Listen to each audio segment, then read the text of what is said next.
Today we're going to talk about open houses. We've got three great guests, Chris Zaldivar, Suzanne Super, and Matt Rutledge, real pros at doing open houses, and three totally different perspectives. So hopefully you have a chance to watch this, learn a little bit about the strategy of open houses, and finding great results for yourself. Enjoy. You guys are. So the whole topic today is open houses, and I want to start out with a question of, so we know this is a rather unique market. It's an interesting market. Let's talk about the relevance. Are open houses still relevant in today's market? And we'll just go right down the line. Just sort of, Matt, what do you think about the relevance of open houses today? I think they're more important than ever. I mean, it's harder and harder to get in front of folks. Number one, that want to sell, a home maybe they picked up at 2.8% to buy a home on, today's market with 6.5% interest. So I think just being able to get in folks that actually make an effort to show up, to put get out of the sweatpants and get off the internet and actually show up to something is better than ever as far as your law of averages of getting a buyer. So I think it's as important as ever. What do you guys think? Would agree, and especially sellers want to see activity going on, whether it's if they don't have a ton of scheduled listings, people are on vacation, agents can send people, but then also it just gives you the opportunity also, if it's your own listing, to tweak things, especially if you do the first one, if there's anything that needs adjusting, and you do learn something at every open house you do. So you're saying it's relevant in the fact that you can, when you hold it open, you're going to get traffic more than likely, and you're going to be able to get some feedback and maybe make some adjustments or reinforce the fact that you're on the right track with your price and your marketing and everything you're doing. Right, and hopefully, get the excitement up that people feel the urgency of making an offer. Talk about that a little bit. What does that mean? So, if you have something in this market where you go on and you've got 15 people in the open house and you can't really have a conversation with any of them, so you're not getting great feedback, but you've got people in there going, oh, look at all this activity, like I think I better make an offer. Like if I'm really interested, I better get on it. And I better be competitive. Yeah, don't let, I guess, get that human instinct or human nature, like, well, I don't want them to get it, so we better jump on it. Right. That's cool. See, what about you? I think it's extremely important. I totally agree with both of them. I think one is it creates activity, which on the seller side, who's the homeowner, I think it's a huge benefit. If you're a buyer on the opposite side, you'll see the amount of activity. So if you're the listing agent, hopefully the price will go up, especially in this market, even as at 6.5%. And then on top of that, it makes you look like the local market expert. So act like one when you're in there. Very good. Well, I sort of thought we would get to that later, but since we're at that right now, explain to me sort of your strategy with doing that yourself, and what do you mean by how do you become the local market expert just by doing some open houses? So when you do open houses, you focus on, well, if there's more inventory, right? I focus on one specific area. So then those people are actually looking at the same house or multiple houses at different times. So for example, say when I first started Slash Cottage in that Ashland market, I actually saw the same buyer 6 different times in 6 different houses. So it showed me or showed them that I was a local market expert. So they're asking different questions than the very first time that we actually met. So basically what you're saying is, rather than try to be all over the place, which there's nothing wrong with that strategy, but what you focused on was trying to build a market presence. So basically, this weekend I'm in Ashland, and all the Ashland buyers are probably going to come by. Next weekend I'm in Ashland, and then before too long, everybody's like, well, man, this guy must know, right, whether you do or whether you don't. This guy must really know what's going on. It must be a player in this marketplace. Correct. Does that make sense to everybody here? What else? How else do you establish that market presence? I love neighbors. I love neighbors. I know a lot of people don't, but the neighbors are the ones who are homeowners, right? So then you build a relationship with the homeowner. So it's like, hey, do you know an electrician? I have an electrician. Do you need a landscaper? I got a guy. So providing that kind of value and then you build that relationship. So hopefully next 2 to 5 years, if you're still in this business, then you get a listing out of it. Suzanne, Matt, what do you guys think of this whole market presence and sort of maybe building a name and a brand in the marketplace? Is that something that you've tried to implement, or? You go first. I agree 100%. I'll pick kind of areas where it's got the certain price point home that I'm looking to be in. Maybe catch the folks who who are coming in, maybe have a starter home to sell and are buying into the next step up, and then maybe catch them on the big home after. So I do try to duplicate certain areas, certain school districts, certain zip codes, and just like Z said, you start seeing those same folks, and that's instant credibility. Same. I mean, I spread it out more though. I don't like, you know, whether it's your listing or somebody else on our teams, it's nice to learn about every market so that I'm not kind of focused as much as you, which I think is a strategy to both. Sure. Well, one thing that you didn't mention, and I see you brought a little prop with you. Tell us about. Oh yes, I about brought that. this for everyone's. Oops, I spilled water. Thank goodness. So anyway, this is later on in the business because I couldn't afford it in the very beginning. I went to the RAR's website, store, and bought this generic open house signs. But what I love this the most is that it brands me. So if I'm hosting an open house, and it's kind of great actually, so if there's another listing, one of your competitors, and you have this sign out, like 20 of them or 15 of them out there, they'll be calling you over the listing agent on the other side. And that just shows a lot more presence on that aspect of it. So I highly recommend this. And what does that communicate to other potential sellers in the marketplace? That I'm the guy. So when they drive around, they see my sign. You know, so that's I want to do that. I want to brand myself. I want people to know who I am. I don't want to be a secret agent. Excellent. So I did the same thing, but I didn't bring my sign. But I don't have my picture on there. thank you. Thank you. I should have done that. Thank you, Mike. Yeah. So in essence, you're building that brand with repetitiveness of exposure, which is face to face, as well as the signage, and as opposed to just putting out the generic sign. And then maybe they're a little bit more eye-catching as well. All right, well, let's go back. We'll start that. We sort of got on a little tangent there, but so tell me, why do you think? What is the reason that you do an open house? Why are you even doing it? You asking me? I'm asking all of you. You guys.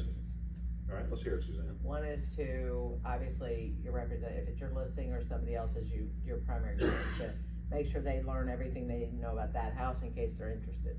Okay. Secondly, if you figure out that, this is not exactly what's gonna happen, you have a sign-in sheet, and your goal is to pick up potential buyers or neighbors who are gonna look at listing their house and reach out to them and try to get their information, and,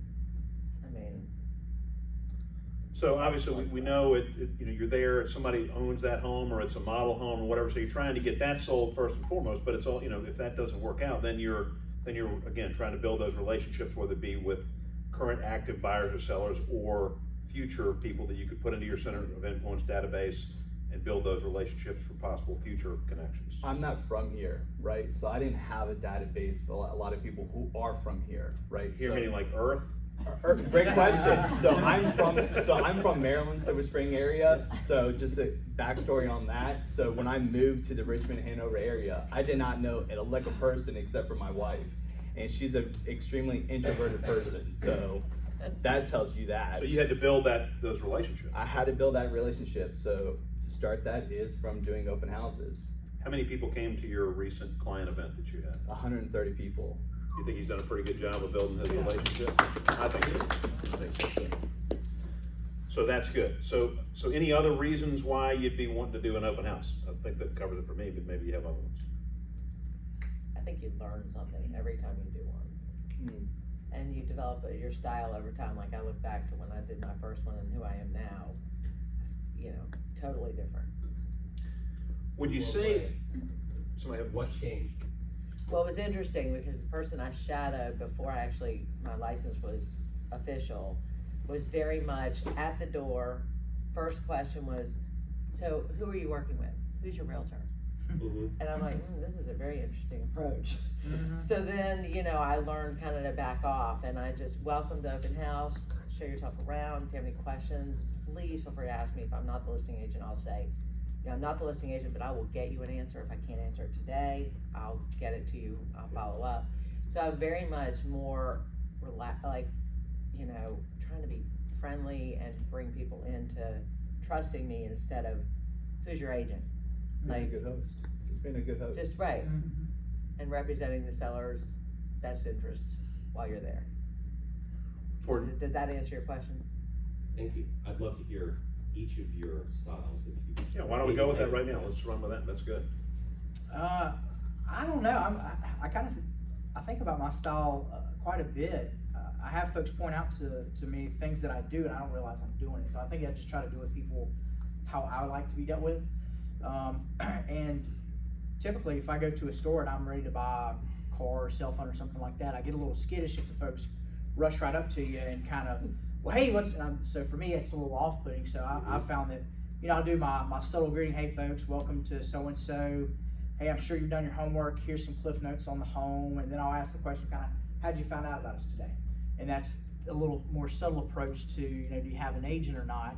And they'll say, my portal, okay, probably got an agent, or riding by, or Zillow. I'm like, okay, I still got a chance at this. Mm-hmm. But for me, it's basically a job interview. So my approach is just a little more subtle, kind of welcome them much like Suzanne does, encourage them to kind of go through the home, but I'm always kind of walking back. I'm walking away from them instead of towards them, giving them space in the room, walking back into the grand family room, letting them kind of feel the space, and just really trying to be the center of the knowledge, leaning towards the So you export. don't follow them around?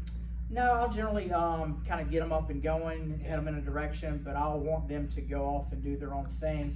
And you'll hear, I wonder about this, or what's this going on, and I'll try to be prepared when they come back through to answer those questions and to be of service. But I generally don't go room to room. But you kind of read the folks. If they're right up on you and really engaged, then maybe that's what they're wanting you to do. But I just kind of mirror the room.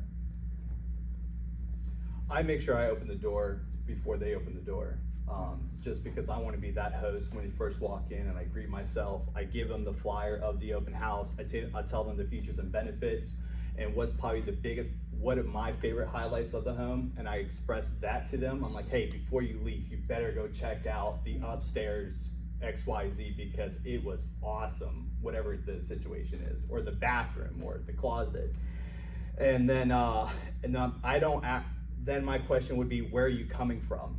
Because then that gives me a little specific. Are you local? Are you coming far away? Then it's like, oh, I'm coming from New York. Oh, New York, what brought you here? Why are you coming here? Oh, because of job relocation. Oh my goodness, congratulations. Then we talk about that. So I'm building that relationship. And then of course, obviously they walk around. I don't follow because again, I'm trying to capture everyone who's coming through the door. But before they leave, hey, come back. I would love to provide feedback to the seller. Would love to know. Yeah, I think that catching them at the end is really important. In addition to when you first welcome them, just trying to catch them as they go, wrap up anything, offer to be of service, confirm their information, just that good host part. Yeah, absolutely. That's hard when it's a packed open house. That's the challenge.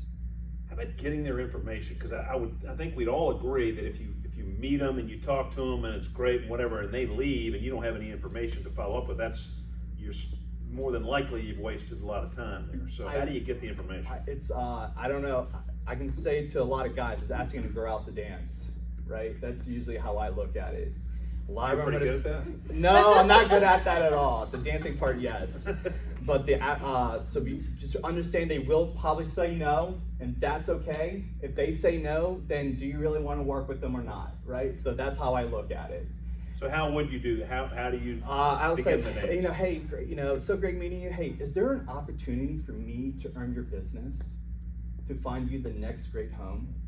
And yeah, absolutely. So I think when you say earning the opportunity, it's just pretty much asking permission. Mm-hmm. And then if they say yes, then you better run with it after that. And it's easier to get the phone number and name and email.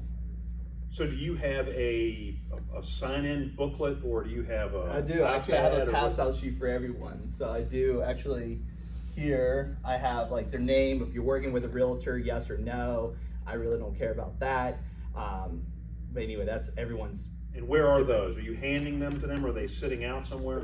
No. So when the very beginning, I had that. So what I usually do is, in the very front of the home, before you walk in case I'm busy, I will say, welcome to your new home, seller's request, please sign in. So the first thing they do is they actually look for the sign-in sheet. Okay. And they sign in. So it helps bring out that barrier.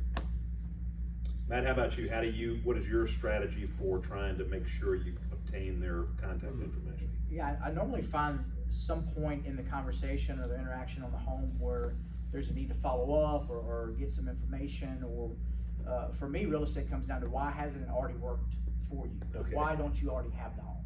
And then just try to, learn more about their situation, their scenario, kind of get their playbook.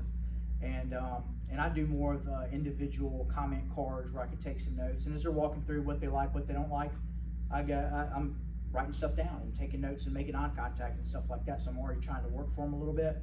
And then I just ask if I can follow up about some information or come take a look at, all the big projects they say they have to accomplish on their home before they're ready, and just try to create that more generic interaction there. And then I try to confirm it before they leave.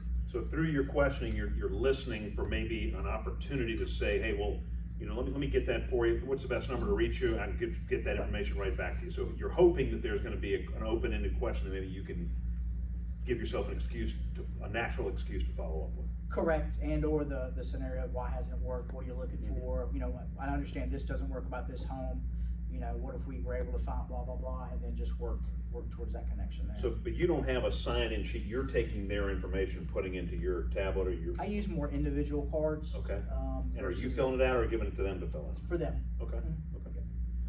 Suzanne, how about your strategy? Totally opposite. Okay. It's okay. It's okay. It's the sign, so I have a sign-in sheet, usually it's in the kitchen.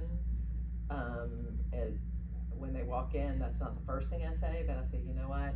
It'd be really helpful if you could sign in. I have a sheet in the kitchen. I really like to keep track of, who's come through, so I can give the feedback to the seller, and then also, reach out to you with any questions you need answered. And I get about 95% sign in. And so I follow up with all of them, thanking them for coming. There is a check mark if they have a realtor. Obviously, I don't do that, and follow up with that unless they say I have this question, then I call the realtor with the answer. Okay. So it's very much less, like, there's definitely not as much information on it as that sheet. But I think it's like, it comes down to personality, what works best for you. Yeah, and I think we would agree, anybody with some experience, your style is your style, and that's not Right. the only style that's gonna work.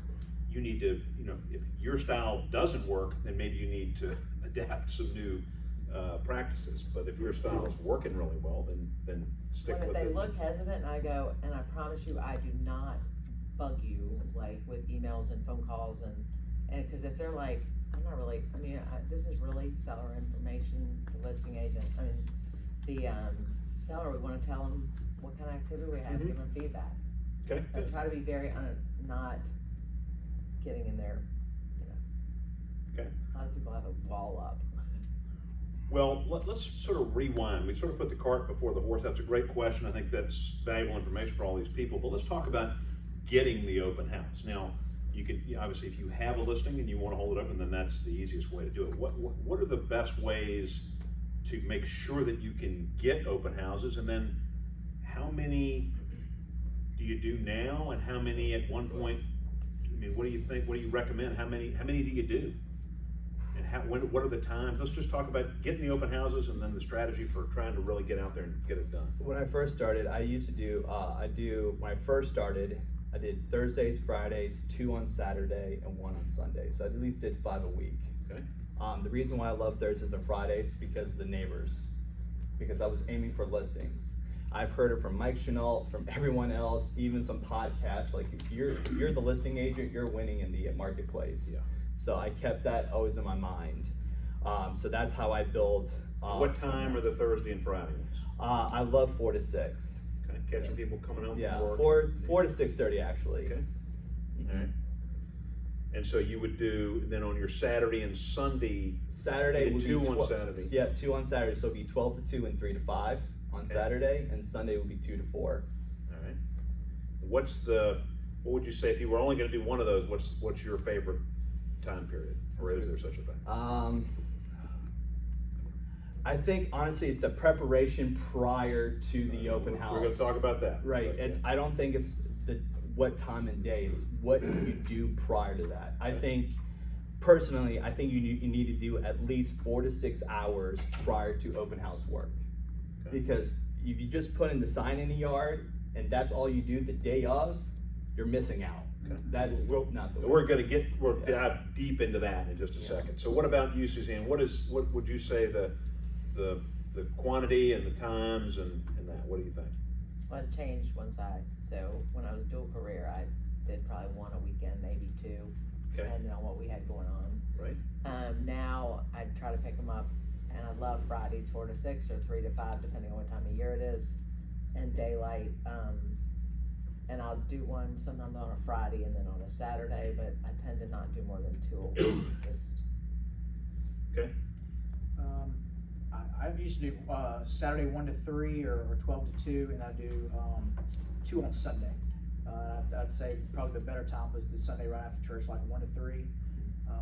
But I'd traditionally do 3 weekend, and then I would try to find days during the week where I could do like new construction model homes, basically reiteration of the same thing.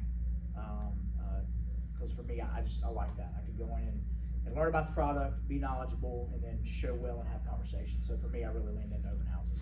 So really, the new home site agent situation is basically just a glorified open house. Is that Correct. correct? Right. Okay. Now, so how do you get the open house? Let's assume you don't have a listing. What is the strategy? How do we tell these people what do they do to get an open house? Ask your colleagues, ask your team, ask the firm, looking to build my business, here to help. And then when you do that, you better work it. Because I have, from self-experience, I had listings when I had other people host my open house, and let me tell you, they asked me again, I said no. Why? Because they, Suck. right, right, they didn't have access to the lockbox, or I was driving by, they were doing an open house at 12 o'clock on Saturday, the open house sign didn't show up until 11:59, stuff like that. That's not okay. Right. Yeah. Yeah. How does the seller feel? Oh, it makes you look like crap, because you're Who looks like crap? first the listing agent, and then you got to tell that to the seller, and then the seller's like, then it looks like them look like crap, because they're the ones who's competing against the marketplace. So you're not making them look good to anyone. Bad situation. Okay. Situation. So you said you reach out to if you're on a team, you reach out around the office. Are you doing Right. this via email? What about you guys? Are you doing it? Are you talking to? How do you connect the dots to get the open house? email. Email. Start with Lucy, like if our team has anything coming up. And then beyond that, I'll just email. Okay. Looking for an open house. Yeah, for me, it starts, open houses always start Monday morning, and I'd go to a team leader or in our team meeting, we talk about what listings are coming up, what looks great. And we would always try to work off of each other's listings, so we'd kind of have built-in open houses. And then all the things, that Chris alluded to, the week's work up to the open house is important. But for me, it would start on Mondays, and then developing those great relationships outside of your team with agents who are known to list a lot of homes. If you develop a really tight rapport with them and you show that you are really going to work hard and do it correctly, they'll just start coming to you first, versus hey, I got one this weekend on Saturday, who wants it? And you gotta be first in that case. But you can kind of saddle up to a couple really good listing agents, and that'll go a long way for you. Good deal. So Z made a good point, which he does every blue moon. You talked about, if you just show up, then you're missing the boat. You're not. So what do you have to do in advance? So let's assume we've secured the open house. We know we have an address to go whenever we're going to do it. So then what do we do between now and go time? What are we trying to do? And then what do we actually do? What's the goal here? So throwing a lot of lines in the water is what we're trying to do at this moment, right? And Okay. hopefully we get fish are biting and hooking them. That's literally subbing it down on that aspect. So for example, when I first started, I know I was going to do an open house on Saturday. So then on Thursday morning, I would post out all the signs, and I wasn't confident enough at the moment to knock on doors, but let me tell you, I was stuffing a lot of letters and dropping them off on every door about this open house. in the neighborhood. In the neighborhood. I mean, I was getting my steps in for sure. And then, I mean, no kidding. So, I mean, if it had 50 houses in the neighborhood, I would drop off 50. I counted how many houses were there because my goal was to get everybody in that neighborhood to show up. And what is the propaganda piece that you're dropping off? Literally just so what I would do is I print out like a little marketing flyer of the open house, and I'll put a little post-it note say we'll love to see you at the open house. Perfect. Z, or open house is scheduled from 11 to 2 Z, and then just dropping them off. Okay. Propaganda. So we're trying to build an audience. That's exactly Because if right. nobody comes, At least you've done the work. yeah. Well, You you've can't done the guarantee work. they're gonna show up, but you're Right. trying to Right. put a lot of bait in the water so that you're gonna get people are gonna come. That's exactly right. Okay. So what else are we doing in advance? What about Suzanne? What are you doing in advance of the open house? Same kind of stuff, but not a door knocker. Okay, that's okay. But same thing, notes, and mainly it depends on where it is and what neighborhood it's in, but it varies. So when do you usually make up your mind? When do you like to know the house, and when do you start all this pre-marketing?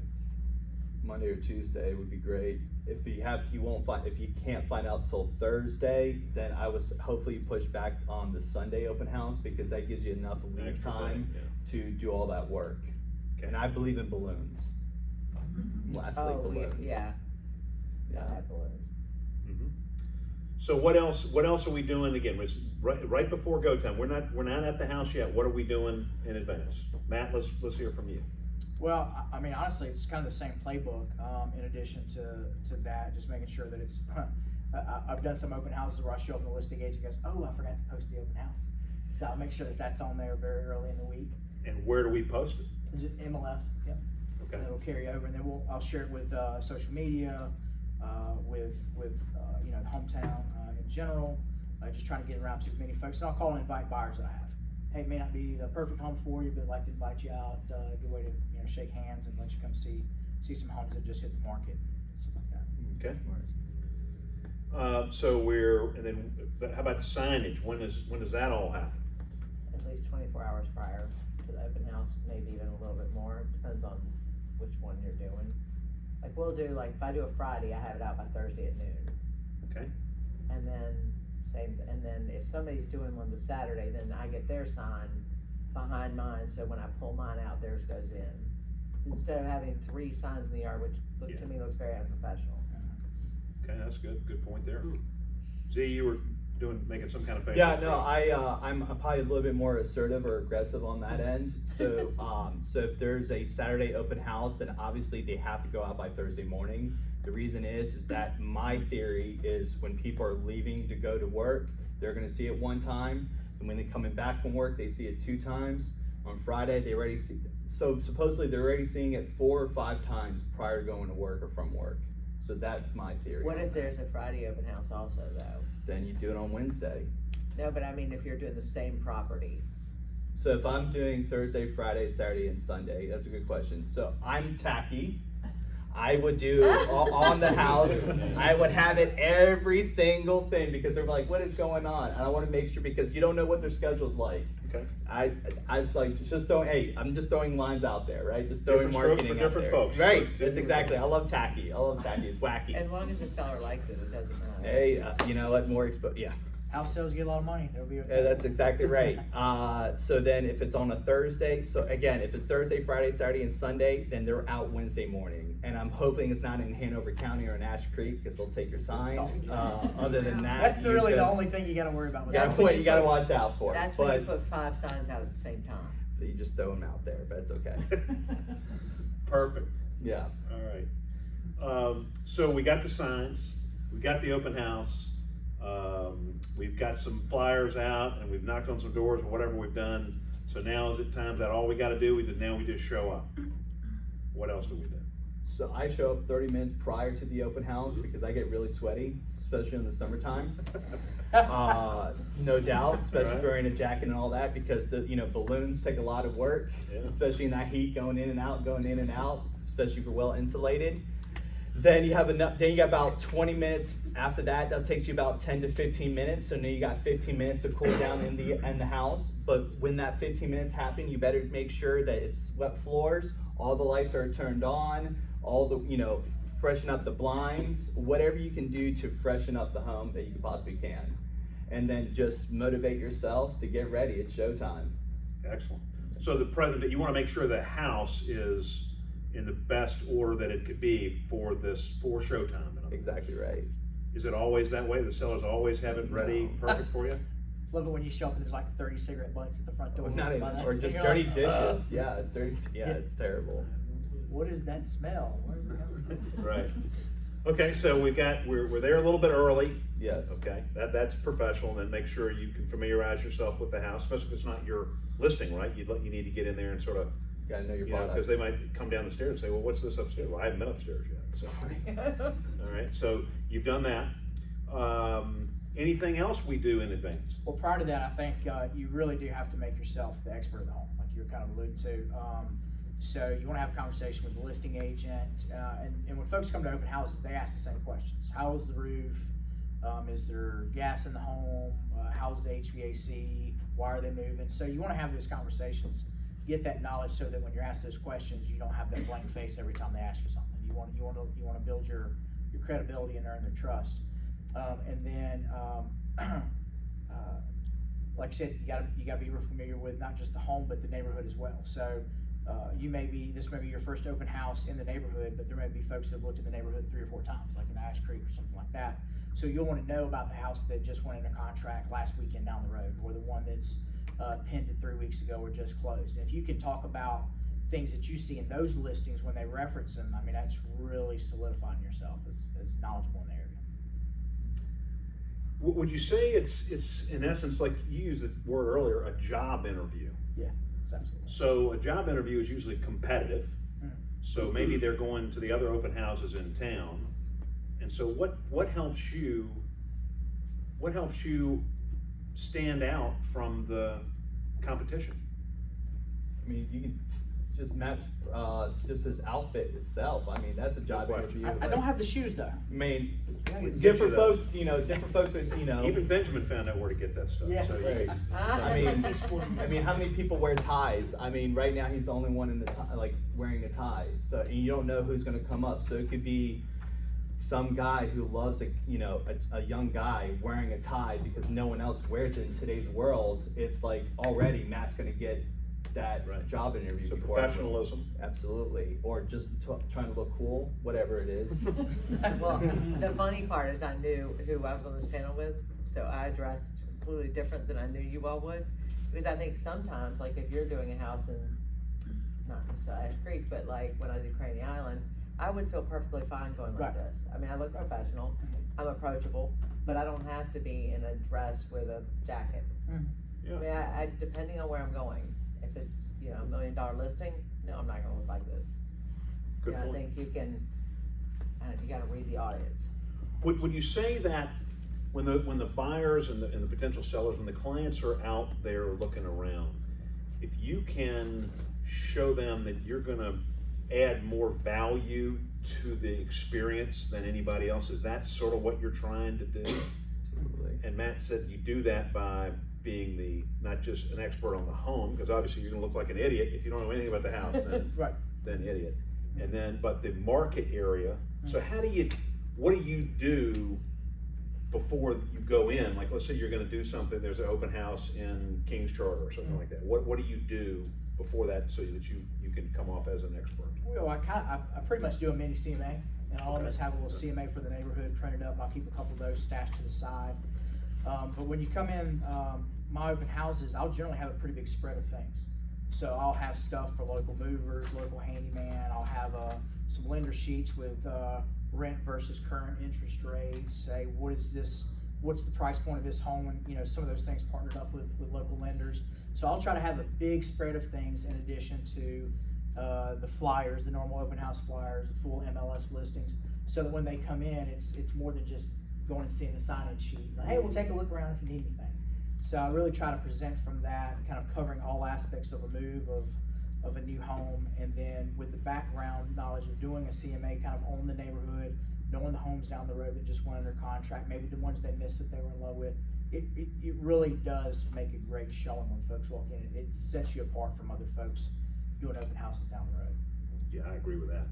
And we have a couple of guys from Town First are here, and if somebody calls you and they want a flyer for their open house, how much time do y'all need in advance to prepare that? It's like a couple hours. Yeah, we can create flyers with financing options or current grants, a bunch of different information. It's easy. It's worth it. Yeah, those guys are great. They'll have a database, and they'll have 6 or 8 different ones, and they'll shoot them over, and they'll just keep them in a PDF file and just print them off accordingly. And I mean, it's a great reference, and it just adds to your knowledge of the product. Mm-hmm. Yeah, but it makes you look good, so that's a good thing to do. Sometimes we forget you're in a rush to get everything straight, but that's a good one to put on your checklist. Okay, anything else in advance? How about out here? Anybody out here think of anything else that we need to make sure we do before it's actually go time? If we're going at 1 o'clock, it's now 12:59. Have we done everything we need to do? Actually, it'd be before that because we need to be 30 minutes early. That's right. All right, we think we have, okay? Now balloons, why do we like balloons? I love balloons. Exposure. Yeah. Exposure. I mean, my signs can only do so much, right? I mean, everyone's driving 40, 55 miles per hour, so they can't read the signs so much except for an arrow that says open house, Right. maybe. But if you have that yellow balloon, because I feel like it's Wizard of Oz. Follow the yellow brick road, right? So if you have a yellow balloon, it's going to work. And Very cerebral. Totally. And I believe also, another thing I believe, I do not like, everyone has a different opinion. This is gonna be good.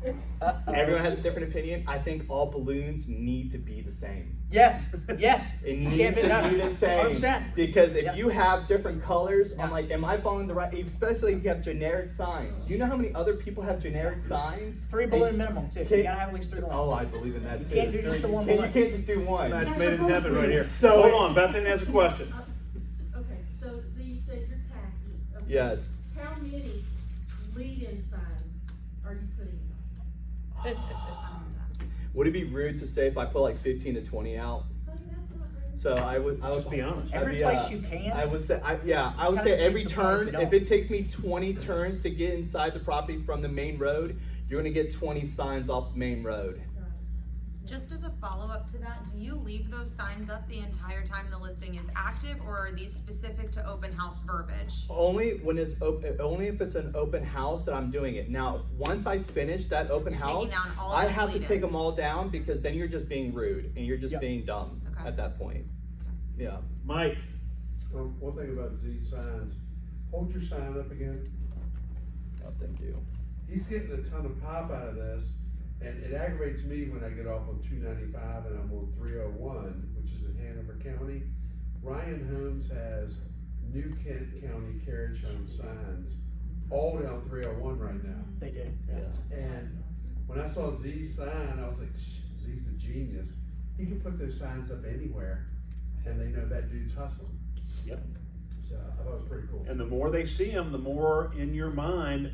I remember before I was in the real estate business, and I would come in, I was working in Hampton, Sydney, and I would come to visit Mike, and I would ride up 301, and I guess this company's still in business, but they always, whenever they had a listing, Mike, do you remember the company that I'm talking about? Centurion Oh. Properties. Yeah. I told Mike, I'm like, man, Centurion Properties they just must be the player in this thing. If your little company Hometown could ever get to the point where they are, and he's like, it's really only one guy or two, but they had signs, you know, so you With the just, helmet, the armor helmet. yeah, exactly right. So never underestimate the power of the exposure of those signs. So anyway, it's a good idea. Good idea. Okay, so now we're to the point where we're actually having the open house. What I think is going to be really sort of ironic is that doing the open house is really not as big of a deal. I mean, we sort of talked about what we do. So lights are on in the house, everything's prepared, and now it's go time and people come in, and we've talked about how we handle that.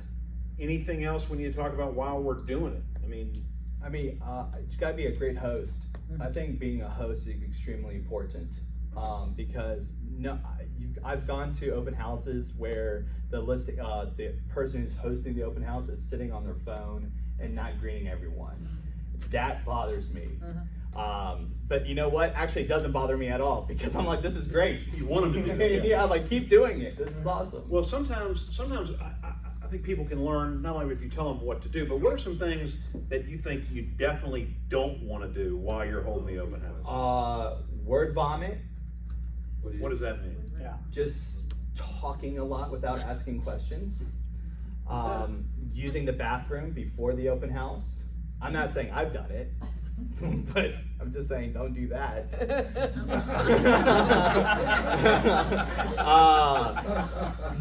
Do not eat at the open house. No I think lunch, no eating lunch is at not the- okay. Drinking water is fine, but do not eat.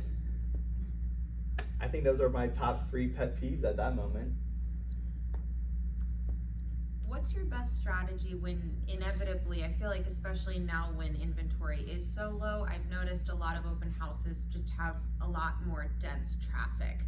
For in those situations, how do you not only quickly identify the people who have agents and who are not gonna be great uses of time, but how do you also do or play the superstar host to as many people as possible? Because you're trying to form these connections, but you also have 8 different people coming at you and asking you questions and wondering what the situation is. So how do you make those meaningful connections quickly?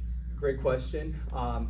I do not leave the conversation until it's ended because it's extremely rude if I leave the conversation because you never know that conversation that I'm just getting to may build up to something and the other 49 people may not be doing anything.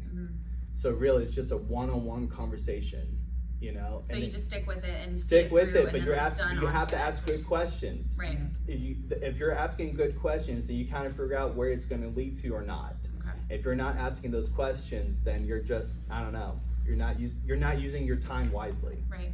Are you trying to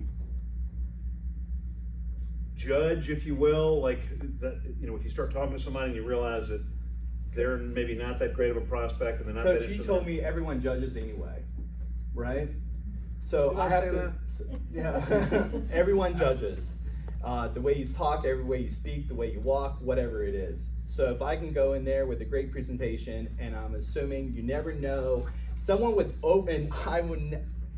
in Western Hanover, I tell you what, they're becoming in overalls, and I can tell you they own 5 different properties that are probably 50 acres plus, that's been in the area for whatever X, Y, and Z amount, and they have no realtor they work with. So in my opinion, I'm like, I don't care who it is, I'm gonna talk to you the way you need to be talked to. That's it, with respect and, you know, that's And it. I think you can also, to add on, I mean, I don't ever not finish the conversation, but if you are standing there talking with somebody and you have somebody walk in who's very hesitant to come in, I think you can very easily say, welcome to the open house, I'll catch up with you in a few minutes, just wanna finish this conversation. People can respect that. Absolutely. Because some people come in, they're like, a little nervous, like, am I okay to look around? Right. So. Sure.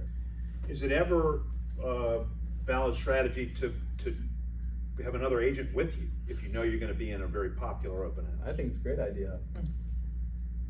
Any of y'all do that? I have, for sure. I should have on the first one I ever did. Yeah. Is it better in your experience? Is it better to have 40 people at an open house or 8? It depends. Depends on the house, depends on the people. Yeah. You know what? It depends how that 40 runs. You know what I mean? Like how How does it the usually flow. run? All at one time. Well, you can have all 8 people coming in that 10 minutes. You know what I That's mean? right. And they'll be dead for the next 2.5 hours. So if I can have a steady, I would say I would love 4 to 5 people every 30 minutes. That would be nice. Because you Never can happens. talk to them and you can give them. I'd be able to talk to them. I got my questions out there, building that relationship, whatever I need to do. So that would be perfect. But the universal law of open houses is what? That the 4 people come in a 60-minute period. The 4 people are there Yeah. in a 5-minute. And if they show up at 2:59, if you're at the open house between 1 and 3 and they show up at 2:59, better be understanding that I'm still there until they all leave. And I'm That's a not, good point. and I'm not Very good leaving until all that has been answered.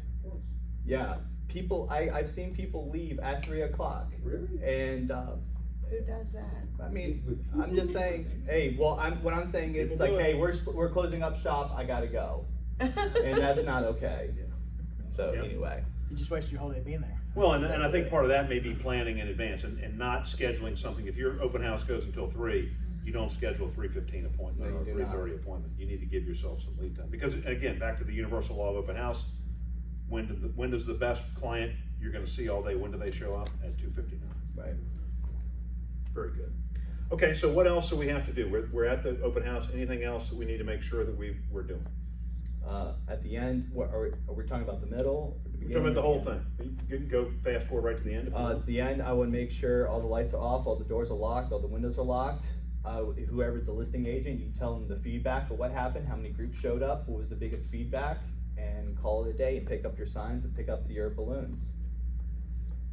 And if it's a busy open house, I try to stand fairly close to the front door, so that I don't miss somebody, and, great, thank you for coming in, did you get a chance to sign in? If you didn't, would love it if you would, just because I think, especially if it's a really busy one, you can't keep track sometimes. And then if it's really busy, you follow up with every single one and just say, hey, I know it was busy, just wanna thank you for coming in, is there anything I can answer that I didn't answer? Matt, anything to add? Or we think we covered it all? Yeah, pretty cool. Okay. So now we've finished. We've turned out all the lights. We've made sure the house is better than we left it. If there's any issues or whatever, then we want to report all that, and we want to report the feedback back to the listing agent. Why is that important? That was your job. That's your job. Yeah. Professionalism. And back to what Z said originally, because if your house is being held open by a real estate agent and you're the seller, do you think you're going to want to just, not hear anything about that? That's a big deal. You're going to want to hear about it. Because do you think sellers put a little bit more value on the open house than maybe they should? I mean, is the house going to sell at the open house? More than likely could, but they're certainly going to want to know the feedback. And when they don't get that, whose neck is on the chopping block? The listing agent. The listing agent. So if you want to be in the business of holding open houses for good listing agents, you don't want to put their neck on the chopping block. Would that make sense? Excellent. Okay, so now it's over. And starting a few minutes after it's over until however long, what is the process afterwards with your follow-up? How long do you wait to get back to the people that you've seen, and what methods do you use? Immediately. I try to find reasons to text them while I'm still there. I try to immediately go to work for them until there's a reason not to. So, like, if somebody had a question about the age of something maybe you didn't know, or like that makes sense. What if it's just someone who came and you felt like you hit it off a little bit with them, but there really is no burning question that you're answering? You're just doing general follow-up to try to solidify the relationship. You would do that immediately as well. I would, hey, great meeting you, great talking football. They had a Alabama shirt on or something. Know this one wasn't the right fit, but love to work with you on the potential fix for you, and love to swing by and take a look at that remodel kitchen, something like that. Appreciate your time and so on. Send them a text and stuff on. Great. How about you guys? Same, Oh, I thank them, and if, obviously if they have an agent, I don't typically do anything, cause I don't wanna upset anybody, Right. unless there's a question to answer. I would call or text in the evening or in the afternoon and just saying thank you so much, and then pretty much I probably most likely didn't. I'm not saying most likely. If they did not like it, I would ask, hey, was there any other homes in the marketplace that you haven't checked out yet that you want to go look at tomorrow? Mhm. So I'm just trying to set that appointment immediately. And then how long, if they're not responsive, how many times do you continue to follow up, and how long is that window? Until they say stop. That is exactly. All right. I read it depending on the person, and I try to make a note after they leave. I have a kind of a code on, I don't wanna be bothered, cause I'm not gonna, and it's funny, quick story, I had somebody like that, they were very standoffish. I just wrote them a thank you. 3 months later, I get a call from them. Hey, look, met you, was really impressed, I was using somebody, I've lost 4 houses now, any chance you might help me? So, you just have to, I think you have to read their nonverbal and their verbal and decide, and super nice people. They come to everything we do now. If you don't do any follow-up, do you ever get any clients on that? That's rare. Rare. So would you say that's That's where in the nowhere. priority of things you're doing, is the follow-up up there in the priority? Absolutely. I think it's very important. No point in you doing the open house if you don't do the follow-up. If you don't get the information, you don't make follow-up, you shouldn't even go. Shouldn't even host the open Yeah, house. no point in being there. Right. If you're not gonna follow up, Yeah. period. Yeah, there you go. I think some people maybe miss that point sometimes. Okay, why don't we open it up to you guys for some questions to the expert panel? Does anybody have any questions? Another question? I've seen a couple of people recently doing takeaways for open houses, just like a small token of thank you for stopping in. First, do any of you do that? And second of all, if you don't, do you feel like that's a good thing or more of like a money waster? I've never done them. I think if it suits your personality and who you are, that's Mhm. great. I like to be very generous and outgoing with gifts and stuff with folks, but I'm always a little more quiet and reserved in the Mhm. corner, so that's a little forward for me. Mhm. But I think it's a great idea, and that's you. Mhm. So whatever you feel good with or you're comfortable with, you need to lean into that, and that Gotcha. makes you unique and people like you for it. I have some pens, like my favorite accountant had these great pens. I'm like, these things can't be that expensive. I do have those there, and feel free to take a pen because it has all my information on it without it being a business card, and it's the kind that has the stylus on the top, but it's nothing expensive. It's Right. just I think you should. My business coach told me I should, just because I do so many, and I think it's just gives you a little bit more swag Right. compared to anyone else.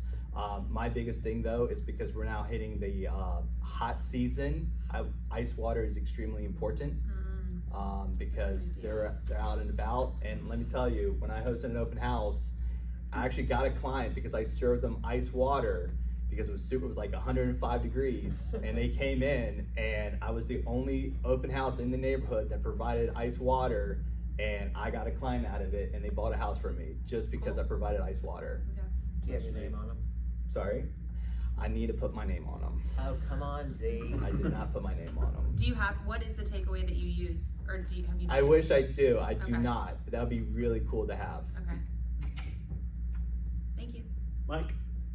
How many open houses, how many weeks a year do you do open house? I'm sure you said it, but I think a lot of people get discouraged when they do an open house and they don't make $10 million in commission. Yeah. How many open houses do you do a year?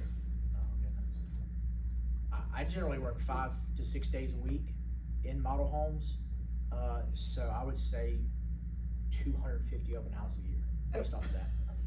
Ding, ding, ding, ding. And ding, it's kind of like Z said with like, it's the law of averages. It's like asking the girl to dance. You know, you do 2 or 3 of them in a row, you get pretty good at it. And then you know, oh crap, I shouldn't have said that. Or, oh no, now I gotta open a whole can of worms. So you get really good and comfortable in your own skin, and then it really does become about the folks. And that's, if you can figure out why they're there, what hasn't worked, and it's about them, it just leads to the transactions. And some of the newer folks, it's a great proving ground or training ground for you to practice your dialogues with potential clients. I mean, if you're there and people show up, I mean, you have 2 choices. You could go run in the bathroom and lock the door, or you could have conversations. And some of those conversations are going to be horrible. Yeah. I mean, you know, I speak for myself as how bad I was, and I speak for some of the people that are in this room on how really bad you were. And then the crazy thing is, through experience, how good you've become. And that's how you do it. In the open house, I mean, if you just sit in the office, there's certain benefits to being in the office. You're not going to learn how to talk to buyers and sellers sitting in the office. Open house is a great place to do that. In a market where there are more listings, I would say one a week. But right now with the limited listings and 2 weddings in 6 weeks, I haven't done as many as usual. My business plan is 120. We got to get off our butt, Yep. get on that thing, because you've been a little bit slack. I've been slacking. Well, So it's if you the same- see it's Z the on the challenge weekend with and he's not at an listings. open house, say, shoot about an open house. Yeah. Well, part of the problem is there's not as many listings to hold open That's Right. still, right now. But that's why the Thursdays Don't and make an Fridays come in. excuse. Right now. Don't make an excuse. I know. Don't let him make an excuse. So, go ahead, Eric, go ahead. Sorry. Just a strategic question, because I've had a couple of listings this year where the open house gets canceled because we're under contract. But on the opposite side of that coin, I've held open houses open for Tammy before that have gone under contract, and she waited to pen them until after my open, as long as it's in the timeline, obviously. But like, do you do that? Because I actually walked away with a new client from that open house knowing that the house was already under contract, and I was able to use those scripts of like, hey, even if it's not this property, what would you like to look at tomorrow? Yeah. Do you guys ever use that strategy? 100%. The first week I did open houses, the first open house I showed up to, my team lead Tommy called. Basically, I was pulling in. He's like, "Hey, we just ratified it." And I was like, "Well, okay." So I still did it. Same thing happened. I was like, "Hey, I know you missed out on this one. Market's moving fast. Love to help you not miss out on the next one. Mm-hmm. Let's get a number for what yours is worth. Let's get in the car and start looking." Yeah. And that was the first weekend day on the job. So, and that's a great pivot that you recognize that. It's, if you got the opportunity to go there and be there, it's folks you weren't in front of the day before. It's all numbers. So I used to, early on, I'd say for every 5 or 6 set of folks I met in open houses, I would end up with a client. And I lived by that for a long time, even through a lot of the model home stuff. But it's better than not doing anything. Just to follow up to that, I would think one of the objections you would get is from the seller. Right. So how do you handle that when the seller says, "Well, hey, we've got the offer, I don't want people in my house this weekend"? How do you handle that objection? With my listings, I address it with them up front and say, "Hey, we've put this online. I know we just ratified 2 hours ago. We've already got the person in the car on the way over. Go pick up lunch somewhere. Let's just go ahead and do it. We'd hate for those folks to be mad. We'd hate for folks to be knocking on your door." And I talk about those things well up front. And I always, with listings, I always go, "Hey, we're gonna do open house Saturday, open house Sunday," and kind of use that as my marketing. We're gonna threaten all those appointments with open house, because buyers think the house will always sell at the open house. So I always, so you deal with it up front. It's not a big deal. I would think if you're pulling in, I have a totally different. If I was pulling in and it got ratified right then, I'd probably might still do it. If it's 2 or 3 hours before, I think it would just make people angry. So I would have a hard time with that. I have not done them after they're pending. I mean, I'm like, Yeah, I don't know if I can do that either. I don't have it in me. Different strategy, and I think what Matt was saying about, he talks about that up front, long before the house goes under contract. He talks about, if this happens, here's what we're gonna do. Then I think that creates the expectation. I'm sure if they say, forget it, then he's not gonna say, well, Right. I mean, it just, you do what people wanna do, and you talk about backup offers, there's a lot of different things you could, say, if anything, gotta help us, we don't want it to happen, but if something does happen, think of the exposure we might get today, and then we could re-engage these people. I was thinking more on the buyer side, the people coming through. Sure. That would be where I'd have a hard time. All right, well, we're at our hour, but I did want to give you just an idea of how, if you're wondering, well, maybe I don't know about open houses, let's just talk about the most successful experiences.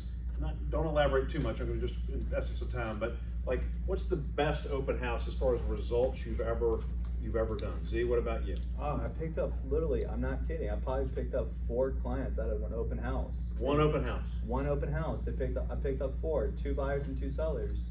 It was awesome. Yeah, Suzanne, I know the answer to this question. First open house, Craney Island, 9 lead-in signs from 301 Atlee Station Road. It was Dean's listing, 24 groups through, 2 hours. Fake it till you make it, 100%.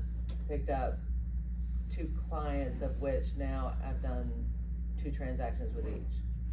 And they're great friends now. But I've had good ones since then, but that one was like, I was calling Lucy with questions. I was brand new. My license was posted, 3 days before? Yeah.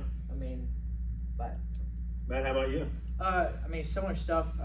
Had crazy traffic, 30 or 40 sets of folks through. Sold the open house at the open house. And then picked up 2 double sides, one of which I've done probably 5 or 6 separate deals outside of that initial, them selling something to buy something new, their son, investment properties, stuff like that. So, and it's crazy how it'll just daisy chain like that. So When I left out the referrals that came from that. Oh, yeah. Too. It was Right. like craziness. Yeah. Yeah, I so did- it's the back weird- to the original question we asked, the relevance of the open house. Is it still relevant in today's market? Oh, yeah. Absolutely. It certainly is. So thank you guys for your willingness to be here today, and really appreciate you guys sharing. One of the things that differentiates this company and our people from the rest of the real estate world is you know, a lot of this stuff, you know, these people have worked hard to develop these sort of little insider tricks and traits and secrets, and they're willing to share these with you. So we certainly appreciate your time and your willingness to share, and thank you guys for being here.